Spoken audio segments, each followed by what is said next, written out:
ویسے ایک نسخہ یا قرآن مجید کے اجزاء مسجد نبوی میں بھی موجود تھا ایک سرکاری طور پہ، وہ متفرق ان میں تھا، تو اس کو بھی دیکھتے، اپنے حافظے سے بھی اس کو میچ کرتے، اور پھر 2 گواہ بھی اس پر طلب کیے جاتے، اس کے بعد جا کے کسی آیت کو قرآن مجید کا حصہ بناتے تھے۔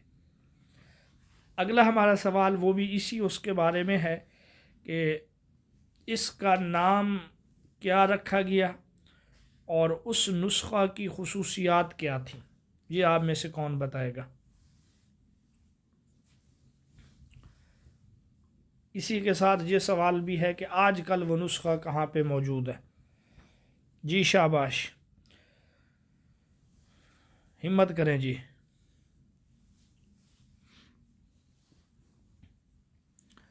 یہ آپ لوگوں کی کلاس ہے، میری کلاس نہیں ہے۔ میرے بولنے سے آپ کو صرف آپ کے کانوں کو ایک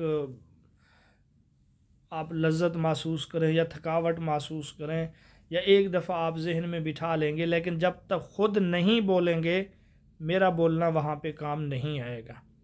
اس لیے آپ لوگ خود محنت کریں، خود بولیں۔ جی ضیاء اللہ، اور کوئی بھی تیار نہیں ہے؟ السلام علیکم ورحمۃ اللہ۔ سر میں تو یہ انتظار کر رہا تھا کہ یہ لوگ جواب دیں گے۔ کل اس موضوع پہ میں نے ان کے ساتھ کافی لمبی کلاس بھی لی تھی، لیکن بہرحال چلے میں ہی بتا دیتا ہوں۔ رحمۃ اللہ۔ اچھا جی، ماشاء اللہ، زبردست۔ یہ آپ لوگ جب تک نہیں بولیں گے، یقین کریں ہم جتنا بھی کہیں آپ لوگوں کو اس کا فائدہ نہیں ہونا۔ ٹیسٹ تو ہے نہیں کہ آپ کے سامنے سوال لکھا ہوا ہے اور آپ جو ہے نا اس پہ ٹک کر دیں یا ببل فل کر دیں کہ یہ ہے۔ یہ انٹرویو ہے، اس میں آپ جا کے بولیں گے، ان سے مکالمہ، گفتگو، بات چیت کریں گے، اور اس کے سیکھنے کا مرحلہ یہی ہے۔ جی بھائی۔ جی سر، اس نسخے کو جو ہے اصطلاح کے اندر وہ الصحائف کہا جاتا تھا، یا اس کو بھی کہا جاتا تھا۔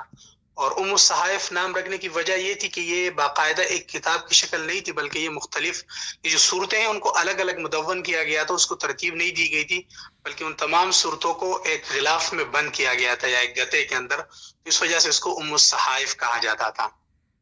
اور اس کی جو خصوصیات تھی، وہ خصوصیات یہ تھی کہ یہ جو صورتیں تھی یہ اس ترتیب سے لکھی گئی تھی جو رسول اللہ صلی اللہ علیہ وسلم نے صورتوں کی ترتیب بتائی تھی، کہ یہ فلاں صورت، یہ اس کا یہ نمبر ہے، یا یہ آیات فلاں صورت کی ہے۔ مطلب اس کی ترتیب جو تھی ترتیب توقیفی تھی، جو کہ رسول اللہ صلی اللہ علیہ وسلم کی طرف سے بتائی گئی تھی۔ اور دوسری خصوصیت اس کی یہ تھی کہ اس نسخے کے اندر 7 احرف، وہ جو 7 حروف ہیں وہ اس میں جمع تھے، وہ سارے اس میں موجود تھے۔ اور تیسری خصوصیت یہ تھی، کل بھی میں نے بتایا تھا کہ رسول اللہ صلی اللہ علیہ وسلم کے دور میں جو قرآن پاک ہے وہ خط نبتی میں لکھا گیا۔ حضرت ابوبکر صدیق رضی اللہ تعالیٰ عنہ کے دور میں قرآن خط حیری میں لکھا گیا، اور آگے جا کے حضرت عثمان رضی اللہ تعالیٰ عنہ کے دور میں قرآن جو ہے وہ خط کوفی میں لکھا گیا۔ تو یہ قرآن خط حیری میں لکھا گیا تھا۔ اور چوتھی خصوصیت یہ تھی کہ ان میں وہ تمام آیات مبارکہ شامل تھی کہ جن کی تلاوت منسوخ نہیں تھی، اگرچہ ان کے احکام حکماً وہ منسوخ تھے، لیکن جب تک ان کی تلاوت منسوخ نہیں تھی تو وہ اس میں شامل تھے۔ تو اس نسخے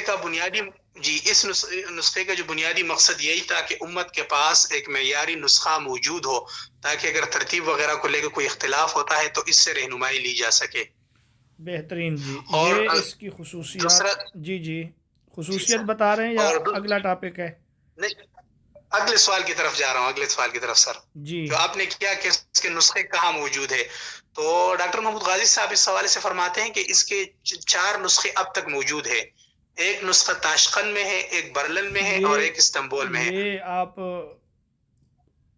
وہ عثمانی دور کا بتا رہے ہیں میرے خیال میں۔ جی وہ عثمانی دور کا ہے سر۔ وہ جو 4 نسخے ہیں نا، یہ عثمانی دور کے ہیں جو استنبول میں آج یہ نسخے تو ختم ہو گئے۔ جی سر بالکل، یہ نسخے تو صرف ایک ہی نسخہ تھا، وہ حضرت حفصہ رضی اللہ تعالیٰ کے پاس تھا، اور بعد میں مروان بن حکم نے اس کو منگوا کے اس کو تلف کر دیا تھا۔ اس کو فی الحال اس کوئی موجود نہیں ہے وہ۔ جی اب یہ موجود نہیں ہے۔ ہاں، اسی کو بنیاد بنا کے آگے دور عثمانی میں تدوین کا کام کیا گیا۔ حضرت صدیق اکبر نے چونکہ وصیت کر دی تھی، حضرت عمر کو خلیفہ نامزد کر دیا تھا، اس لیے آپ کے بعد وہ صحیفہ حضرت عمر کو ملا اور حضرت عمر کے پاس رہا۔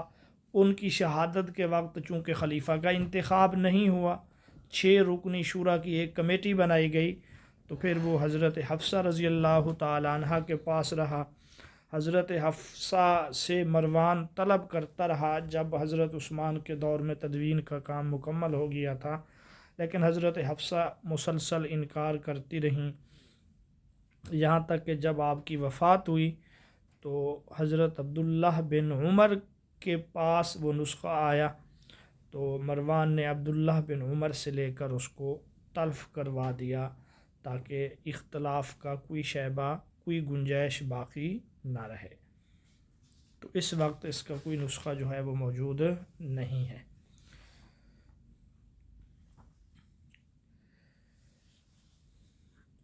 اب یہاں یہ آپ لوگوں کے لیے سوال اہم ہے کہ تدوین کی ضرورت کیوں پیش آئی۔ میں بھی بتا چکا ہوں، ضیاء بھائی بھی آپ لوگوں کو بتا چکے ہیں، وہ آپ کو یہاں ایسے پھنسائیں گے کہ انا نحن نزلنا الذکر و انا لہ لحافظون۔ یہ آیت بھی موجود تھی اور رسول اللہ کے زمانے میں قرآن لکھا بھی جا چکا تھا، پھر کس چیز کا اندیشہ تھا حضرت عمر کو؟ اس میں آپ نے پھر یہی کہنا ہے کہ اندیشہ یہ نہیں تھا کہ قرآن میں وہ گڑبڑ کر دیں گے، آیتیں اپنی طرف سے شامل کر لیں گے، یا یہ ہے کہ کچھ آیتیں وہ کم کر دیں گے۔ اندیشہ تھا کہ ترتیب میں کوئی گڑبڑ نہ ہو جائے، ترتیب آگے پیچھے نہ ہو جائے، کیونکہ مختلف اور متفرق اجزاء تھے، حفاظ کو تو یاد تھے، بعد میں کہیں اس میں کوئی خلل نہ آ جائے، اس لیے آپ نے کہا کہ ایک ہی ترتیب میں قرآن مجید کو سرکاری سطح پہ جمع کیا جائے۔ اور پھر وہ مختلف چونکہ چمڑوں پہ اس کو لکھا گیا، ان کو ایک جلد کی شکل میں بنا دیا گیا، جلد بندی کر دی گئی۔ ڈاکٹر محمود احمد غازی نے تو اس کی لمبائی اور چوڑائی کے بارے میں بھی کچھ نہ کچھ بتایا ہے، بہرحال اس کو آپ یاد نہ بھی کریں۔ یہ ہے کہ مختلف صورتوں کو الگ الگ صحیفوں میں لکھا گیا، پھر ان سب کی جلد بندی کر دی گئی اور اس کا نام رکھا گیا ام الصحائف۔ اب جی چونکہ حضرت عمر کے مشورے سے یہ سارا کام ہوا تھا اور حضرت عمر رضی اللہ تعالی عنہ کے دور میں مزید کسی تدوین کی ضرورت نہیں تھی، فتوحات کا زمانہ تھا، اختلافات ایسے رونما نہیں ہوئے کہ پھر سے تدوین کی ضرورت پیش آئے، تو حضرت عمر رضی اللہ تعالی عنہ کا زمانہ برابر چلتا رہا اسی مصحف صدیقی کے مطابق۔ لیکن جب حضرت عثمان غنی رضی اللہ تعالی عنہ کا دور آیا، پھر سے ایک اور تدوین کی ضرورت پیش آئی، وہ آپ میں سے کون بتائے گا؟ پس منظر اس کا کیا ہے؟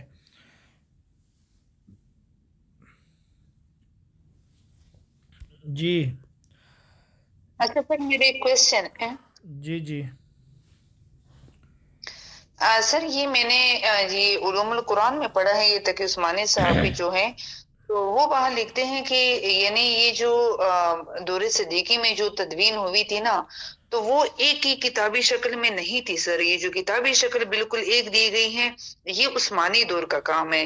وہاں پہ یعنی 114 صورتیں ہیں، تو ان کو وہ ترتیب تو کیا گیا، یعنی ترتیب وار بھی تھی، اور ان صورتوں کو وہ لیکن صورتیں الگ الگ تھی، یعنی یہ متفرق تھی، پھر بھی جیسے وہ اجزاء میں تو نہیں تھی، جیسے نبی پاک صلی اللہ علیہ وسلم کے دور میں مختلف اجزاء میں جو بکری ہوئی تھی وہ تو نہیں تھی، دیکھیں بٹ یہ تھی کہ پھر بھی وہ متفرق تھیں، لیکن ہر صحیفے یا ہر چمڑے پر اگر ہم کہیں آخر میں ان کی جلد بندی کر دی گئی تھی، وہ پوری جو ہے نا پھر ایک کتاب کی شکل بن گئی تھی۔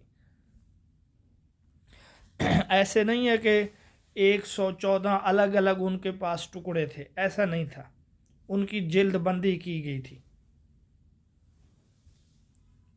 اچھا سر، تھینک یو۔ جی کون بتائے گا اگلا سوال جو ہے؟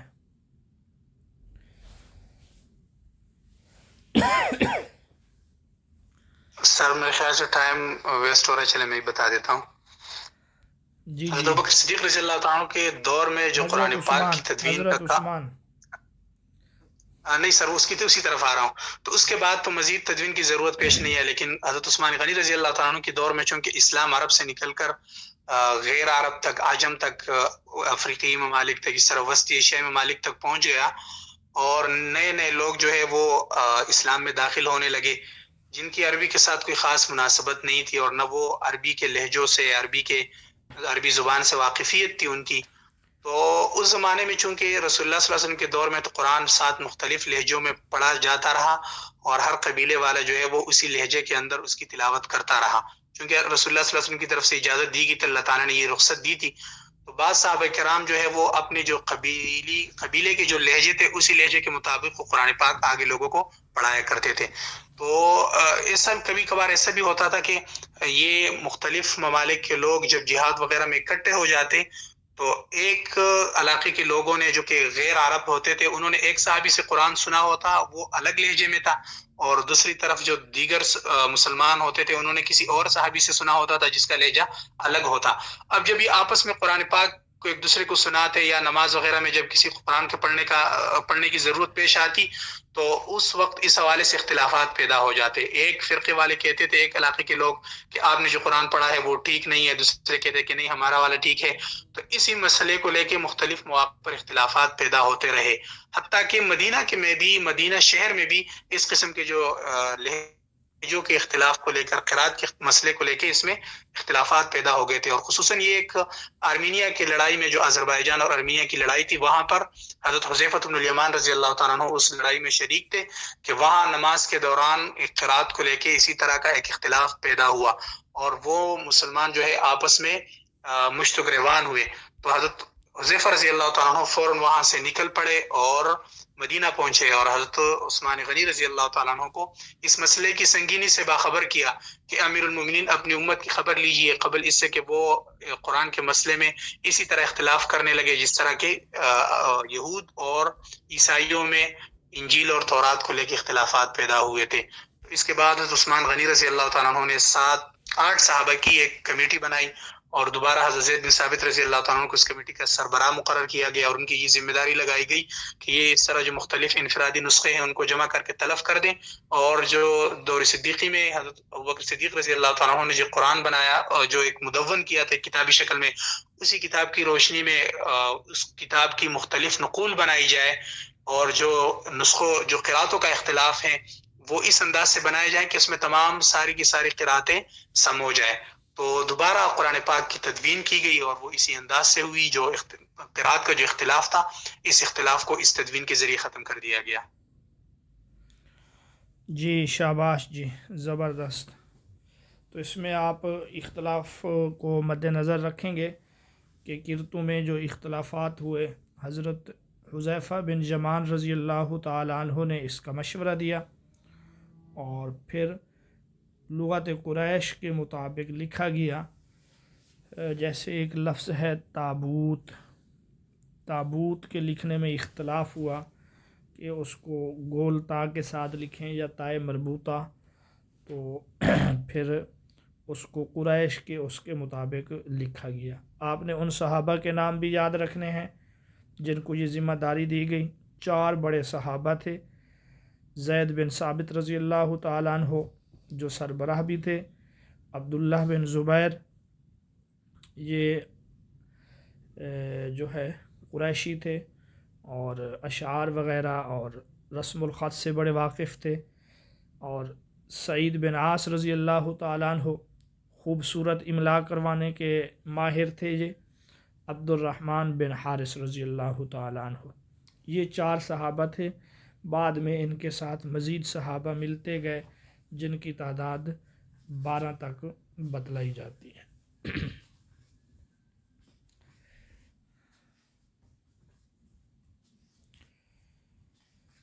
چلیں جی، اگلا ٹاپک جو ہے ہمارا وہ قرآن مجید کی مختلف مقامات نزول کے لحاظ سے ہے، آپ میں سے کون بتا سکتا ہے کہ حضری، سفری، نہاری، لیلی، صیفی، شتعی ان سے کیا مراد ہے؟ کوئی ایک اسکالر ہمت کرے، بالکل آسان ہے۔ حضری آیات کن کو کہا جاتا ہے؟ السلام علیکم سر۔ جی وعلیکم السلام ورحمۃ اللہ، شاباش جی۔ حضری آیات وہ آیات ہوتی ہیں جو آپ صلی اللہ علیہ وسلم جس وطن میں رہتے تھے اسی وطن میں نازل ہوئی تو ان کو حضری آیات کہتے تھے، اور سفری آیات وہ آیات ہوتی تھی جو آپ صلی اللہ علیہ وسلم سفر کی حالت میں آپ صلی اللہ علیہ وسلم پر نازل ہوتی تھی۔ شاباش۔ نہاری آیات وہ آیات ہوتی تھی جو دن کے ٹائم آپ صلی اللہ علیہ وسلم پر نازل ہوتی تھی، شاباش۔ اور لیالی آیات وہ آیات ہوتی تھی جو رات کے وقت آپ صلی اللہ علیہ وسلم پر نازل ہوتی تھی، قرآن کا اکثر اور حصہ شتائی کس آیات وہ وقت آیات نازل ہوتی ہوا تھا یہ بتا دیں؟ جی سر۔ قرآن کا اکثر حصہ دن کو نازل ہوا یا رات کو؟ سر رات کو۔ نہیں سر، یہ نہاری ہے دن کو۔ قرآن کی پہلی وحی رات کو نازل ہوئی تھی، لیکن زیادہ تر حصہ جو ہے وہ دن میں نازل ہوا ہے۔ صحیح جی۔ اور صیفی آیات وہ آیات ہیں سر جو گرمیوں میں نازل ہوئی تھی، اور شتائی آیات وہ آیات ہیں جو آپ صلی اللہ علیہ وسلم پر سردی کے موسم میں نازل ہوئی تھی۔ جی، فراشی، نومی، سماوی یہ بھی بتا دیں۔ فراشی آیات وہ آیات ہیں جو آپ صلی اللہ علیہ وسلم جب بستر پر سونے کے لیے جاتے تھے اس وقت نازل ہوتی تھی، اور نومی آیات وہ آیات ہیں جو آپ صلی اللہ علیہ وسلم رات کو نیند کی حالت میں آپ صلی اللہ علیہ وسلم پر نازل ہوتی تھی۔ جی۔ اور سماوی آیات وہ آیات ہیں جو آپ صلی اللہ علیہ وسلم آسمانوں کے سفر پر ہوتے تھے تب آپ پر نازل ہوئی تھی۔ شاباش۔ چلیں یہاں یہ بات بھی بتا دیں، دیگر الہامی کتب اور قرآن مجید میں فرق کیا ہے؟ جی، کوئی اور اسکالر ہمت کرے؟ جی کوشش کریں کوئی اور اسکالر جنہوں نے ابھی تک حصہ نہ لیا ہو۔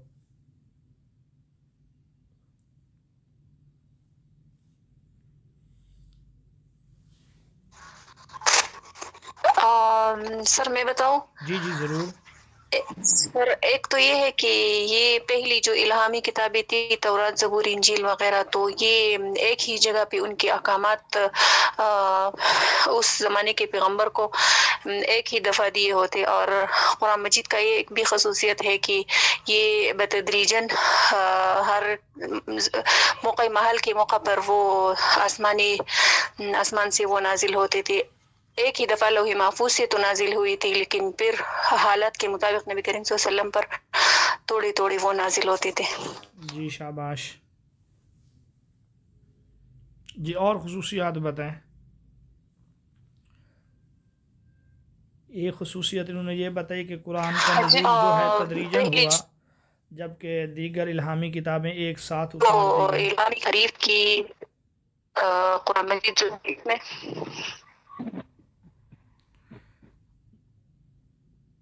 ٹھیک ہے، ایک دو میں بتا دیتی ہوں۔ جی جی۔